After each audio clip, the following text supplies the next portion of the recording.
kept a diary all the way through my recent trip to Tokyo, so here were my thoughts. Japan, I am in you. I don't know how many hours I've been awake, but I have checked in now with the group and we are going to head out straight away to go see some stuff. What is my life? Doesn't feel real. I'm on the actual other side of the world. Doesn't make much sense. Today is acclimation day, so I've got to stay awake. It really isn't hard. Everything is so busy and bustling and overwhelming in the most beautiful way. Note to self, pickled cucumbers are awesome. I've been up for 32 hours. I think I knew it was time to call it a night when me and Josh were pondering in the bar, very seriously, and with working out, just how many roly-polies it would take to get us to the Christmas tree outside. My bathroom door is tiny. Also, my chocolate almonds are shinier than any chocolate has a right to be. How do they get to be so shiny? I definitely need sleep. 4 AM. Ping! Hello jet lag. Probably best to do some time lapses and make the most of my time. Today is the big day. It's time for me to go downstairs and find out what the new thing is. I have my suspicions. I'm really excited to see what's what and see who else is here as well. I've seen a few very famous YouTube faces so far. The actual conference for the S5 II was blooming incredible. I knew I found my people when 80 people in the room just started whooping and cheering and getting up on the seats as soon as the new autofocus system was announced. The second largest chair was for the bigger HDMI port. We were all just a bunch of nerds and very giddy, and it was a wonderful atmosphere. This bar is epic. What a view. The man behind the bar can make a mean mojito.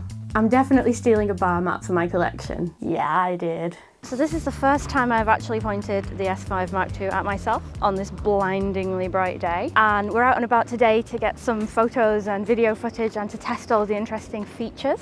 Today we're on an organised coach trip to see some sights. I'm excited to see some tourist stuff even if the lighting isn't great. Our tour guide, Momo, is telling us all about Japanese monarchy. She's even made a handmade diagram for the coach. I now know what heaven looks like. The camera store at Akihabara blew my tiny mind. There were 3 aisles just for tripods. Everything is pretty cheap too. Hello. So here's a bit of a weird fact about me. I am a little bit obsessed with towers. Kind of collect them. During the trip, we went on this lovely boat ride, which was really funny. Every so often some guy would come up and be like, down, down, and everyone would have to get down because the bridges were that low. We could have decapitated ourselves. But on this river, I saw Skytree. And I'm like, I don't care what anyone else is doing. Tomorrow, I'm going up that tower. I'm never going to be close enough to do it again for a very long time, so I'm doing it, even if I have to do it alone. My dreams have been so vivid here, all primed with colours and crowds, and the feeling that I've left something very important at home. I'm out on my own today in lovely Tokyo. I'm going to go to the Skytree and hopefully figure out the trains and have some street photography fun. Straight off the train, we had a Harry Potter store and then a Pokemon Centre. And then there was a World Beer Museum that had literally every beer I've ever seen, drank or wanted to drink. So I had a beer. For science. But seeing the Skytree Tower for the first time blew my mind. It's 2,080 feet and it's higher than everything else in Tokyo. And you really have to see it to sort of experience just how blooming big it is, because everything's big in Tokyo. This is just the next level. So in I went, and the security guard, you have to go through security to get up there because it's quite tall, kind of just went, nice camera. And my heart fell out of my bottom, ladies and gentlemen, because it's all supposed to be very secret at this point. And then I went up. So in Las Vegas, a place near and dear to my heart, there's a tower called the Stratosphere Tower. And on the top of the tower, there's a ride that shoots you up a further 100 feet. I think the whole tower is 1,100 feet. The best time to go on this ride is at night. I've been to Vegas loads of times, I got married there, and I've been on this ride all the time. It's one of my favourite things. When you go up at night, it shoots you up into the sky, and at the very top, you have this weightless, silent moment, and you can see out and out and out, and all the city lights are flashing before your eyes, and then bang, they just stop. There's just desert round the corner, and the darkness is trying to take the city back. You can see exactly where Vegas ends. And at the top of Skytree, there was no end to Tokyo. Like, it went on as far as I could see in every single direction. Oh, do you know, Here we go. Do you know when you look up at the stars at night? I feel really small when I look up at the stars. And there's a tiny little speck of spinning atoms on this tiny little blob in this sky full of light and void and nothingness and infinity. And it makes me feel so tiny and small. And looking out at the top of Skytree Tower made me feel exactly the same way. It just went on forever. And it just made me feel really small, but also really special.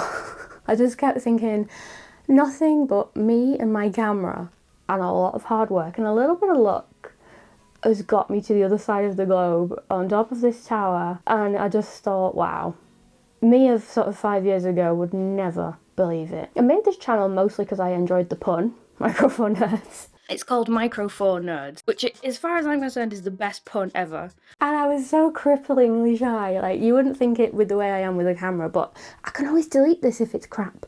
There's always a possibility that no one's ever going to see anything I record because I am in control of what gets sent out. In the real world, where you can't do a second take, I'm much more nervous, maybe anxious, I don't know. Introverted. And the idea that I could go to Tokyo alone and do all this, get to the top of Skytree on my own even. Here's what I wrote at the top of Skytree Tower. I'm so glad that I came out here on my own.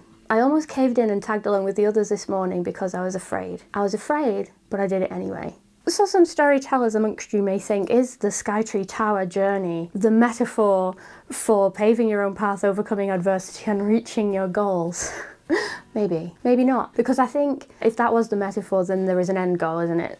Getting to the top of the tower and having your reward would be the end goal. And I think as a creative person, as someone who wants to be a creator as a full-time job, there is no end in sight. All you can do is try again, fail better.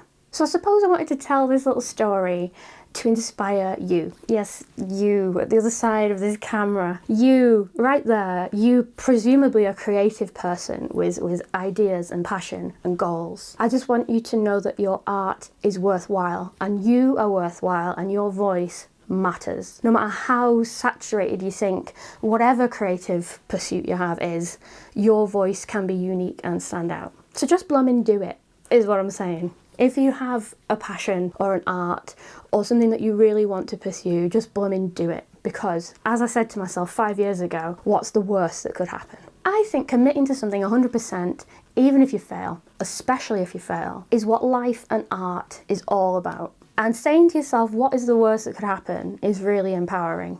But I think more importantly, and something that maybe we should dwell on more often, is a different question. And that's, what's the best that could happen?